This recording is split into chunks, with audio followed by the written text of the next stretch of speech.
Hello and welcome back to my channel. If you're new here, my name is Sarah. If you're returning, thank you so much for watching my video. Today I'm going to be briefly talking about my reading goals for 2024. I don't always plan my goals out like super well every year. I'm not a super like detailed person, I don't think. And I did once have like a bullet journal spread where I had all these goals for every single month, and in the start I was like checking them off as I did them, and I just completely forgot about like doing that and whether I was reaching the goals or not. I don't know, wasn't keeping track of it super well. So I don't want to do anything super wild this year, but there are some things that I've been thinking about that I want to kind of do this year but just didn't get to, so that I hope to do next year, and hopefully by saying it and making a little bit of a tiny plan, I'll get to do it. My first goal is just the amount of books that I would like to read next year, and I usually set it to be kind of the same thing. I will start off with kind of like a lower goal and then raise it as the year goes on. So my goal is 80 to 100 books, and maybe that doesn't sound too low to anybody, like even the 80. I know some people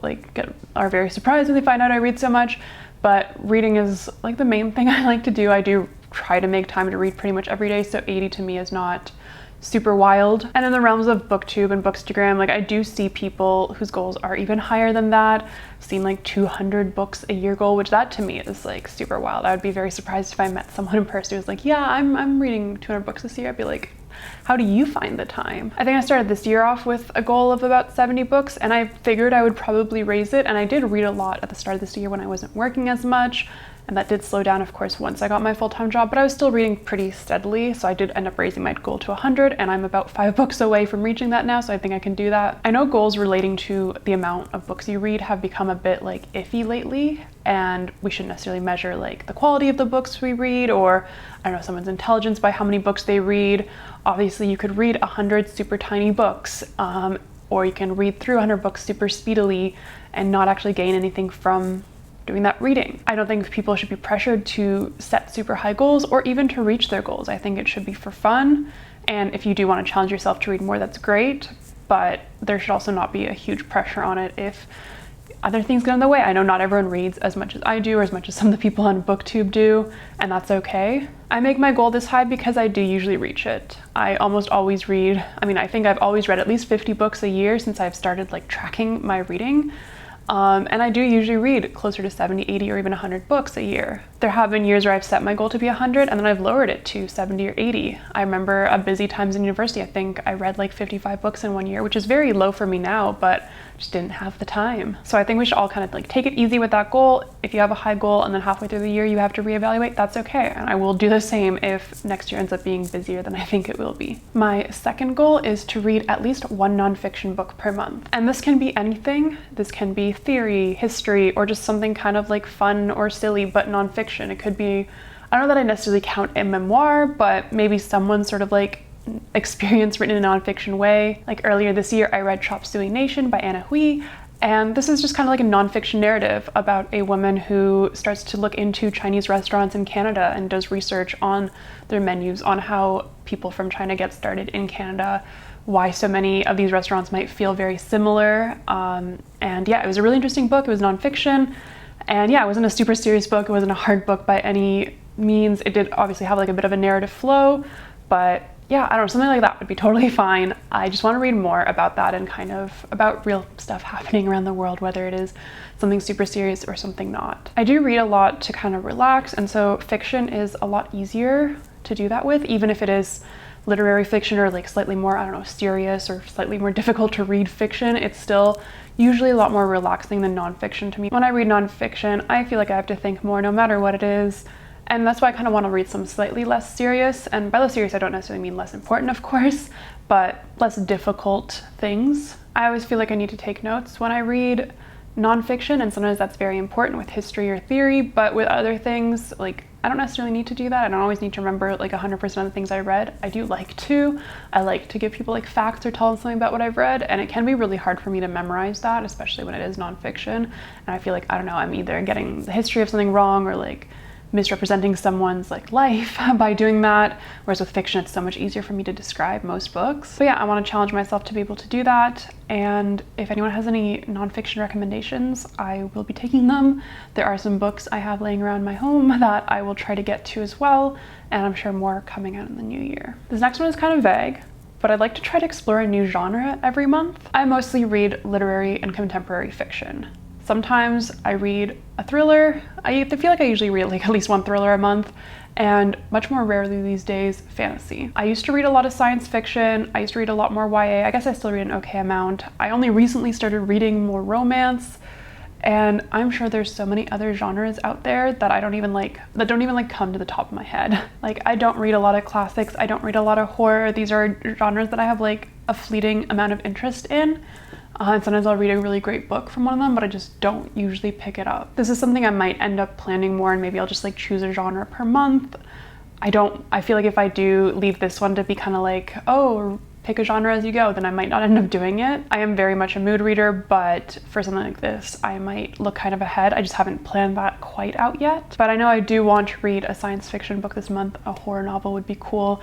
At least one more classic. I don't know if that's totally a genre unto itself, but I think it kind of is now. Maybe I will read a poetry collection. I haven't done that in a while. I would just like to explore something new. Even genres that I feel like I read an okay amount in, like fantasy or thrillers, I know that I don't read too much.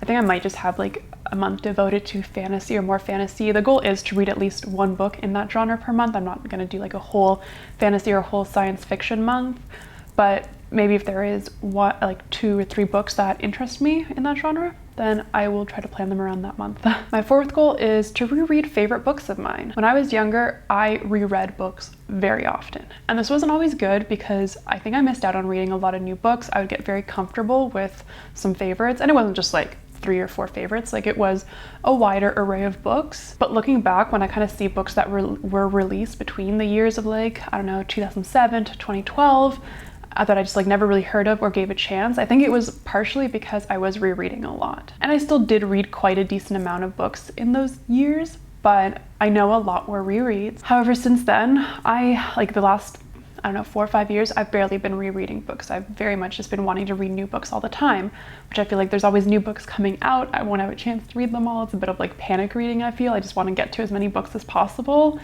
But there are some favorites that I keep thinking about, and every time I recommend them to someone, I'm like, wow, I should reread this too, because it's been a while and I don't always remember everything, or I just want to live through it again. There are a few books or book series that come very top of mind with this, such as the Natural History of Dragons series by Marie Brennan, or the 5th Season trilogy by N.K. Jemisin. Those are 2 series that I always recommend and I really love. They're 2 fantasy series actually that, I fell in love with quite a few years ago.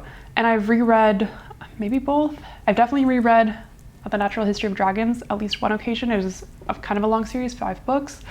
I don't know if I've read all 5, but I think I've started over like before the 4th or 5th came out to reread at least some of them. Don't know if I've actually reread the 5th Season trilogy, but I think about it a lot. So those are 2 series I would love to reread at some point, and I just need to make time for it. But I have a lot of books on my shelves that I would be very willing to reread. So I'm gonna try to do at least 1 book a month, or maybe a series a month, depending on how much time I have or what else there is for me like that I want to read. I know some people don't really reread books, and that used to shock me a lot when I was younger. So I've known my partner for a while, and we knew each other in high school, and I remember he told me he just doesn't reread books, and I was like, why do you buy books then? Like, because he did. And it just was so wild to me. I think there was like 1 series he would reread, and pretty much everything else he would like buy and then just not read again. And at the time, I only bought books that I knew I would reread. Either I'd read them before and I liked them, or they were just kind of like an insta-buy author. Whereas now I am very much that person who does buy books that honestly I might never read again. I still try to be somewhat mindful when I buy books, and I do try to buy books that either I have read already and enjoyed and I think I might read again, or books that I am pretty sure I will like and possibly want to read again, but it's definitely not as like clear cut as it was when I was younger, when I would almost exclusively buy books that I read before and knew that I would 100% reread again. And I'm sure I could analyze like what changed with that as I grow older. I mean, I do obviously have more money to spend than I did as a child on books, and so it's just easier to like see a pretty book and want to pick it up. There is, I'm sure, an element of consumerism, especially now that I've started a booktube channel, and I do like being able to like hold up a physical copy of a book that I'm talking about, which sometimes I do with library books too. But I don't know, there's something nice about like owning a book. Books are pretty, it's nice to have them on your shelf. But I don't want to overconsume or overspend either on books that I will never read again. And I really do try to be careful sometimes. Like I'll have books that I kind of think about wanting to get,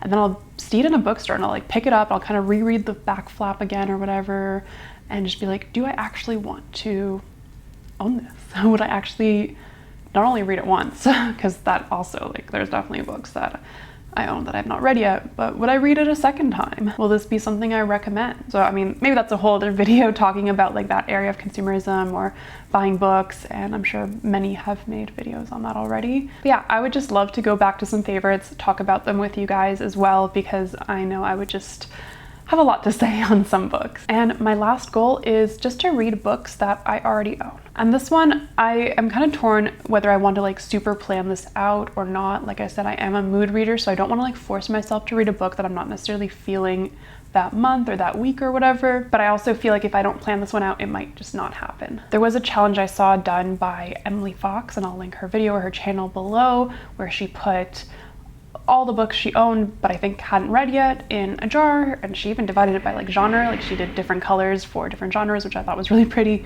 And then she would just like pick 1 or 2 a month, I think, and kind of go through them. I haven't been watching her videos as much as I did earlier in the year, so I don't know if she's still doing that, but she definitely was for the first part of this year, and I really like that idea. I don't know if I will be motivated enough to like write down every single book and put it in a jar. So I don't know if I'll do it like that, but I think it's such a fun idea. So maybe I will. Maybe if I have like a more free day, I will just go around doing that. But again, I'm just worried like, oh, I'm gonna pick a book that I just really don't feel like reading in the moment. Like, do I get, I mean, I don't know, I make the rules. Maybe I could just like be like, nope, not this time, put it back in and like pick another one out. But I feel like if you do that too much, it just kind of like defeats the purpose. Although maybe it would show me like, do I really need to still own this book if I don't even like feel like reading it at all? So yeah, we'll see. This feels like such a vague plan, but I'm just kind of like thinking it through still. I'm not going to be starting this obviously for the next few weeks. Whatever I do, I will be very mindful, and I have been more so this year. There are some books that have been sitting on my shelves for a while that I finally picked up and was really glad that I did. Most recently, it was Heartbreaker by Claudia Day. Earlier this summer, it was Girl by the Sea by Molly Ostertag, and yeah, really enjoyed both those books. I'm like, wow, they've just been sitting on my shelves for at least the last 2 years. And this could be an occasion to kind of declutter as well. If I read a book that I end up really not liking, even if it's pretty, or I don't know, I have some weird memory attached to it, maybe I will just donate it or give it away to someone. I'm already like super aware of how much bookshelf space I have right now, which is not insignificant, but it's not a crazy amount either. And I don't even have all the books here. Like I've mentioned before, I recently moved to this apartment, and a lot of my books and other things are still at my mom's place where I was living for the last 3 years. I'm gonna be going back this Christmas, and I'm gonna be taking some more things back, and I think that might help me like judge like how much space do I actually have, because I definitely buy books more quickly than getting rid of books, and I don't like the idea of like buying books to then like drop the next year or two. Anyway, if you like the like book name in a jar idea, please let me know. If you have any other fun ideas on how to do something like this, I would be happy to hear them. Otherwise, I'm just gonna like think it through myself. And if you have any other book goals, please let me know in the comments below. Like, do you want to read a certain amount of books, certain amount of pages? I know some people are doing that more recently. Any genres you want to explore, anything different you want to do this year than you did the last year? I'm so curious. I do love watching both like people's year wrap-ups, especially when they include a lot of stats, and I also love watching people's goals for the new year.